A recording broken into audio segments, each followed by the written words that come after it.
What's going on, everyone? Nick from Comic Culture here. Time for the comic book haul. Let's see what I'm picking up this week.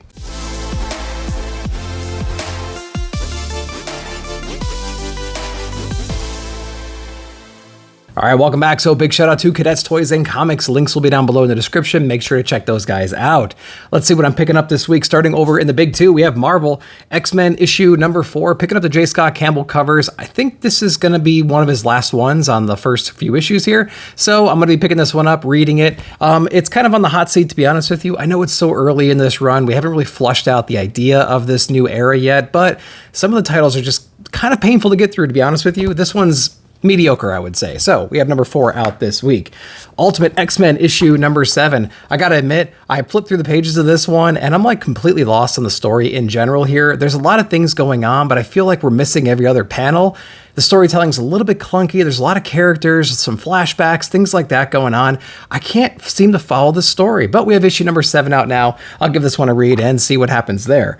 X Factor issue number 2 out from Mark Russell. His satire is saving this right now. The overall plot is a little bit weak, I think. It started to tie into some of the other new X-Men books as well. So we're going to see what issue number 2 brings this week. Next up is DC. We have John Constantine Hellblazer, Dead in America issue number 9. Really like this series. It's going to make a great trade read. Issue to issue can get a little bit clunky, but we have amazing art, very complex story. Sometimes you can lose the narrative because there's so many cool things happening in each issue, but I think Cy Spurrier actually handed Campbell the last script, so he's going to be figuring that out soon on the art side.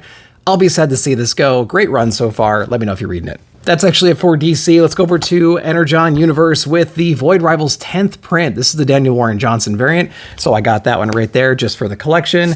And then also from the ENJ side of the house, we have Destro issue number 4. Really love Destro. There should only be a couple of issues left, maybe 5 in this one, and we're going to be going over to the G.I. Joe main run probably. So really looking forward to seeing what's happening there. If you've been a fan of the show for a long time, you know that I started my comic journey with The Walking Dead. This is the run leading up to Negan, so we're going to get all these covers right here. Going to be picking up some deluxe issues, probably until 101. We'll see when this whole theme ends right here, but really want to collect that one because Negan's one of my favorite villains of all time, so I want to get that little run there. Falling in Love on the Path to Hell issue number 4 is out. Number 3 was one of my picks of the month last month. We have issue number 4. Hopefully that continues that awesome trend there. Next up is Ice Cream Man issue number 41. Really excited for this one. The book only comes out maybe every quarter, it feels like.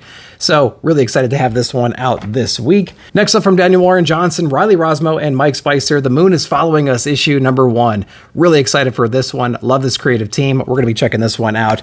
One of my most anticipated books of the week for sure. Next up is Epitaphs from the Abyss issue number 3. Just collecting these to kind of celebrate EC's return. Haven't really enjoyed issue 1 or 2, to be honest with you. Amazing covers and trade dress. I think it's going to make a great little addition to the collection long term. So we picked that up. Then last but not least, over in Dark Horse, we have Guilt Frame issue number 2 from the Kins. Super excited about this one. Loved issue number 1. It's a cool detective murder mystery issue. Really like this one. Check it out if you haven't yet. All right, guys. So that's all I'm picking up this week. I hope you enjoyed that. Let me know down below what you're grabbing and what your most anticipated books of the week are. While you're down there, like, subscribe, share, hit that bell notification to be alerted whenever I put out new videos. Thank you again for watching. We'll see you in the comments.